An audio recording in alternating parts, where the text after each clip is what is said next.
Hello नमस्कार साथियों, आप सभी का स्वागत है हमारे यूट्यूब चैनल लक्ष्य क्लासेस में। आज हम लेकर के आए हुए हैं करंट अफेयर से बनने वाले जो भी महत्वपूर्ण प्रश्न हैं उन पर हम चर्चा करेंगे। करंट अफेयर जो एग्जाम की पॉइंट ऑफ व्यू से रिलेवेंट हैं, केवल मैं उन्हीं प्रश्नों पर इसमें डिस्कशन करने वाला हूं। जो भी आपके आने वाले एग्जाम हैं उनमें जो है इन प्रश्नों की बहुत ही उपयोगिता रहने वाली है। तो चलिए देख लेते हैं कौन कौन से क्वेश्चन आपके एग्जाम में छपने वाले हैं। तो क्वेश्चन की तरफ बढ़ते हैं। क्वेश्चन मेरा दे रखा है आप लोगों को। फर्स्ट क्वेश्चन है कि वाणिज्य और उद्योग मंत्री, आपसे यही क्वेश्चन पूछ सकता है कि वाणिज्य और उद्योग मंत्री जो हैं वो कौन है। तो आपको बताना है कि वाणिज्य और उद्योग मंत्री कौन हो जाएंगे। वो आपके हो जाएंगे पीयूष गोयल जी। अमेरिका के सैन फ्रांसिस्को में इन्होंने एक कार्यक्रम लॉन्च किया है। आपसे पूछ लेगा वो कार्यक्रम कौन सा है, तो आप उसको बताओगे वो कार्यक्रम है सेतु नाम का कार्यक्रम। आपसे पूछा जाएगा कहाँ पे लॉन्च किया गया है, तो आप बताओगे ये अमेरिका के सैन फ्रांसिस्को में किया गया है। किसने किया है? जो वाणिज्य और उद्योग मंत्री हैं पीयूष गोयल जी, इन्होंने किया है। आपसे सेतु का फुल फॉर्म पूछ सकता है, या फिर ऐसे भी क्वेश्चन पूछ सकता है कि कोई भी एस का फुल फॉर्म पूछ सकता है, ETU किसी का भी फुल फॉर्म पूछ सकता है। तो इसलिए इसका फुल फॉर्म जानना आपके लिए बेहद आवश्यक है। जैसे मैं बात करता हूँ एस की, तो एस का जो फुल फॉर्म हो जाएगा वो क्या हो जाएगा, तो आप बोलोगे जो एस का फुल फॉर्म होगा वो क्या हो जाएगा, सपोर्टिंग। क्या हो जाएगा, आप बोलोगे इसका जो एस से मतलब होगा वो क्या हो जाएगा, सपोर्टिंग हो जाएगा। फिर आप बोलोगे ई का मतलब क्या हो जाएगा, तो आप बोल दोगे इंटरप्रीन्योरशिप। क्या हो जाएगा, इंटरप्रेन्योर, सॉरी शिप नहीं होगा, इंटरप्रेन्योर्स हो जाएगा। तो इसमें ई का जो फुल फॉर्म ही पूछा जा रहा था, तो ई का क्या हो जाएगा, इंटरप्रेन्योर्स हो जाएगा। टी की अगर बात करता हूं मैं, तो टी का मतलब क्या हो जाएगा, ट्रांसफॉर्मेशन हो जाएगा। क्या हो जाएगा, ट्रांसफॉर्मेशन जो है हो जाएगा। एंड यू का मतलब जो हो जाएगा अप स्किलिंग हो जाएगा। यू का क्या हो जाएगा, अप स्किलिंग, ये इसका फुल फॉर्म हो जाएगा। यही आप लोगों को याद रखना है। क्वेश्चन मैंने आपको बता ही दिया कि किस तरीके से पूछेगा एग्जाम में। चलिए नेक्स्ट क्वेश्चन की तरफ बढ़ते हैं। नेक्स्ट क्वेश्चन आपको दे रखा है, नेक्स्ट क्वेश्चन आप में दे रखा है कि निम्नलिखित में से किस निजी अंतरिक्ष स्टार्टअप ने अपने 3D मुद्रित रॉकेट इंजन का डिजाइन और निर्माण के लिए पहला पेटेंट हासिल किया है। तो इसमें बात कर रहा है किसका, कौन सा निजी अंतरिक्ष जो है स्टार्टअप है। तो मैं बताता हूँ उस स्टार्टअप के बारे में। वो स्टार्टअप आपका हो जाएगा अग्निकुल कॉस्मोस। अग्निकुल जो कॉस्मोस है वो एक निजी अंतरिक्ष स्टार्टअप है। भारत का ये एक क्या हो जाएगा, प्राइवेट जो है, भारत का ये एक प्राइवेट स्पेस जो है, प्राइवेट स्पेस स्टार्टअप है। ये आपको याद रखना है। इसने क्या किया है, अभी हाल ही में 3D मुद्रित रॉकेट इंजन का डिजाइन और निर्माण के लिए पेटेंट प्राप्त किया है। चीजों को पेटेंट दिया जाता है तो वो कौन सा हो जाएगा, अंतरिक्ष स्टार्टअप अग्निकुल कॉस्मोस हो जाएगा। और भी आपने पेटेंट का नाम सुना होगा। तो एक पेटेंट होता है, तो पेटेंट आपने वैसे सुना होगा कि वो 20 वर्ष के लिए जो है दिया जाता है। और एक क्या होता है, GI टैग होता है, जो कि कितने वर्षों के लिए दिया जाता है, 10 वर्षों के लिए ही दिया जाता है। तो इस तरीके से आपको ये भी याद रखना कि जो पेटेंट होता है वो 20 साल के लिए होता है, जबकि जो आपका GI टैग होता है वो 10 वर्षों के लिए दिया जाता है। तो इस क्वेश्चन से आपको इतनी जानकारी याद रखना है। चलिए नेक्स्ट क्वेश्चन की तरफ बढ़ते हैं। नेक्स्ट क्वेश्चन दे रखा है कि पुरुषों की श्रेणी में 2022 US ओपन फाइनल का जो है खिताब किसने जीत लिया। तो 2022 US ओपन की बात की जा रही है। ये ग्रैंड स्लैम होते हैं। ऐसे करके आपके कितने ग्रैंड स्लैम होंगे, आप बोलोगे ये 4 जो है आपके ग्रैंड स्लैम होते हैं। अगर इसकी मैं बात करूं, पहला आपका कौन सा हो जाएगा, तो आप बोलोगे जो है ऑस्ट्रेलियन ओपन। कौन सा हो जाएगा, ऑस्ट्रेलियन ओपन हो जाएगा। दूसरा आपका कौन सा हो जाएगा, फ्रेंच ओपन हो जाएगा। कौन सा हो जाएगा, फ्रेंच ओपन। तीसरा हो जाएगा विंबलडन ओपन। कौन सा हो जाएगा, विंबलडन ओपन हो जाएगा। और चौथा आपका क्या हो जाएगा, US ओपन या फिर अमेरिकन ओपन हो जाएगा। तो ये चारों आपको याद रखना है।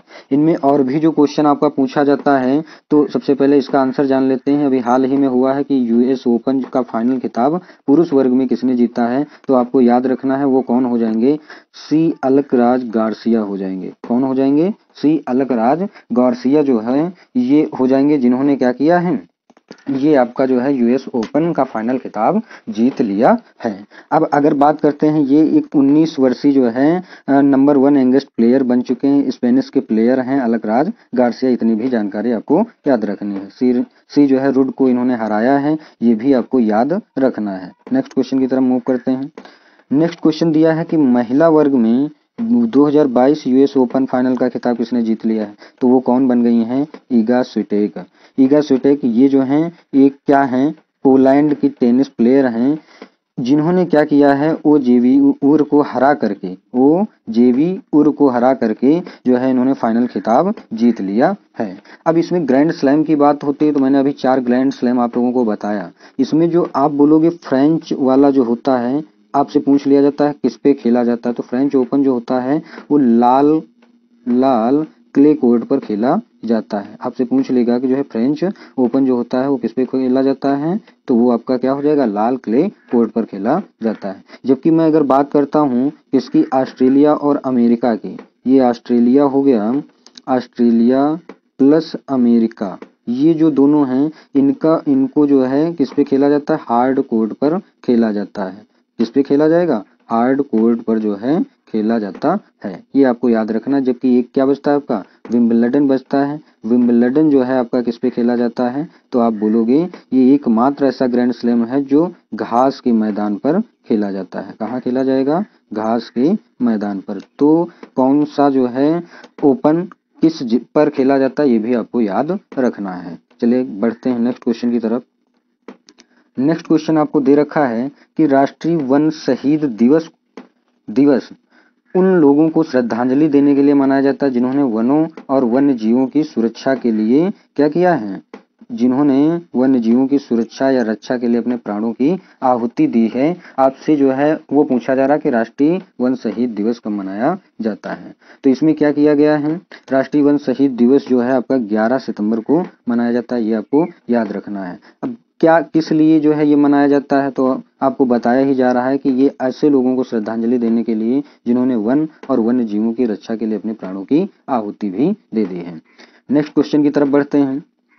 अब वो वैसे जो है आपके दिवस से क्वेश्चन नहीं आते हैं जैसे पहले आया करते थे। अब लेटेस्ट वाले क्या हो रहा है उन पर पूछा जाता है। क्वेश्चन दे रखा है कि निम्नलिखित में से किसे हाल ही में सुफेमा अपीली न्यायाधिकरण का प्रमुख नियुक्त किया गया है। अब आपका क्वेश्चन ये बन जाएगा कि इसका फुल फॉर्म क्या हो जाएगा।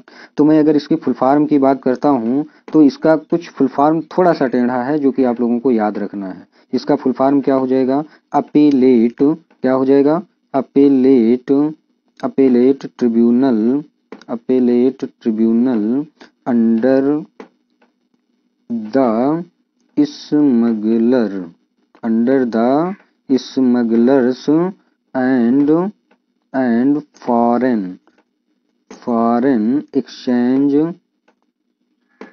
एक्सचेंज मैनिपुलेटर्स एक्ट, क्या हो जाएगा, मैनिपुलेटर्स एक्ट। ये इसका फुल फॉर्म हो जाएगा, appellate tribunal under the smuggler and foreign manipulators जो है foreign exchange and manipulators act. ये जो है इसका फुल फॉर्म हो जाएगा।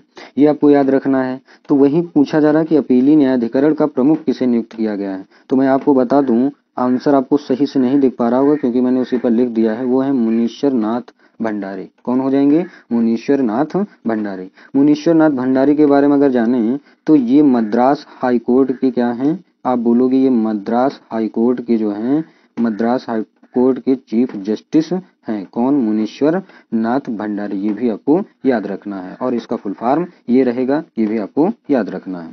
नेक्स्ट क्वेश्चन क्या है, नेक्स्ट क्वेश्चन दे रखा है कि भारत और जापान में 2+2 मंत्री स्तरीय वार्ता किस शहर में आयोजित की गई है। तो भारत और जापान के बीच में ये 2+2 स्तरीय जो है वार्ता होती है। कह रहा है कि कहाँ पे जो है आयोजित की गई है, तो ये आपके जापान के शहर किसमें हो जाएगी, टोक्यो में हो जाएगी। टोक्यो में ओलंपिक हुआ था, ये भी आप जानते हो। तो ये जो 2+2 मंत्री स्तरीय वार्ता होती है वो भारत और जापान के बीच में होती है। इसी में क्या किया है, जो रक्षा मंत्री हैं आपके कौन हैं, तो आप बोलोगे राजनाथ सिंह जी हैं, रक्षा मंत्री राजनाथ सिंह। और जो विदेश मंत्री हैं आपके वो कौन हैं, जयशंकर जी हैं। इन दोनों लोगों ने क्या किया है, इसमें पार्टिसिपेट किया है। कहाँ हो जाएगा, टोक्यो में हो जाएगा। तो ये भी आपको याद रखना है कि 2+2 मंत्री स्तरीय वार्ता किस शहर में आयोजित हुई, जापान के टोक्यो शहर में हो जाती है। चलिए नेक्स्ट क्वेश्चन की तरफ बढ़ते हैं। नेक्स्ट क्वेश्चन आपका दे रखा है कि विश्व प्राथमिक चिकित्सा दिवस 2022 की थीम क्या है। देखिए एक इम्पोर्टेंट डे और भी है आपके लिए कि विश्व प्राथमिक चिकित्सा दिवस, यानी कि फर्स्ट एड डे जो है किस दिन मनाया जाता है। तो आपसे इसकी थीम यहाँ पे पूछा जा रहा है, जो कि क्या हो जाएगी, लाइफ लॉन्ग फर्स्ट एड जो है विश्व प्राथमिक चिकित्सा दिवस की थीम हो जाएगी। अगर आपसे ये पूछा जाए कि विश्व प्राथमिक चिकित्सा दिवस मनाया कब जाता है, तो आप बताओगे सितंबर के सेकेंड सैटरडे को जो है ये मनाया जाता है। क्या हो जाएगा, सेकेंड सैटरडे को ये मनाया जाता है। कौन सा दिवस, विश्व प्राथमिक चिकित्सा दिवस। 2022 की थीम क्या हो जाएगी, लाइफ लॉन्ग फर्स्ट एड हो जाएगी। इस क्वेश्चन से आपको, अच्छा ये भी आपका पूछ सकता है कि जो है इस बार कौन से दिन को ये पड़ता है, तो आप बोलोगे ये जो है 10 सितंबर को इस बार सेलिब्रेट किया गया है। तो इस क्वेश्चन से आपको इतनी जानकारी याद रखनी है। नेक्स्ट क्वेश्चन देखिए क्या दिया है, निम्नलिखित में से किस महीने को अंतर्राष्ट्रीय पीसीओएस जागरूकता माह के रूप में मनाया गया। क्या दिया गया है, पीसीओएस जागरूकता माह दिवस। पीसीओएस क्या होता है इसको समझ लेते हैं। इसकी बात हो रही है, पीसीओएस की बात हो रही है। तो पीसीओएस का पहले हम फुल फॉर्म जानेंगे। तो इसका फुल फॉर्म हो जाएगा पॉलीसिस्टिक, क्या हो जाएगा, पॉलीसिस्टिक ओवरी सिंड्रोम। क्या हो जाएगा, पॉलीसिस्टिक ओवरी सिंड्रोम। ये जो है इसका फुल फॉर्म हो जाता है, पॉलीसिस्टिक जो है ओवरी सिंड्रोम। ये क्या है, कॉमन हार्मोनल डिसऑर्डर होता है जो महिलाओं में होता है, जिसकी वजह से क्या होता है, महिलाओं में जो है इनफर्टिलिटी देखने को मिलती है। तो यही पूछा जा रहा है कि पीसीओएस जो जागरूकता माह है वो किस रूप में मनाया जाता है, मतलब कौन से माह में मनाया जाता है। तो वो कौन सा हो जाएगा, सितंबर महीने में इसको सेलिब्रेट किया जाता है। नेक्स्ट क्वेश्चन देखते हैं क्या है। नेक्स्ट क्वेश्चन दे रखा है कि भारतीय सेना के खरगा कोर और भारतीय वायुसेना ने किसमें एक संयुक्त अभ्यास गगन स्ट्राइक आयोजित किया है। तो गगन स्ट्राइक के बारे में पूछा जा रहा है कि ये कहाँ पर जो है आयोजित किया गया है। यहाँ पे ये तो बता ही दिया है कि भारतीय सेना का खरगा कोर और भारतीय जो है वायुसेना ने क्या किया है, संयुक्त अभ्यास किया है गगन स्ट्राइक। आपको याद रखना है। तो कहाँ पे आयोजित किया गया है, वो पंजाब में जो है इसको किया गया है, आयोजित हुआ है।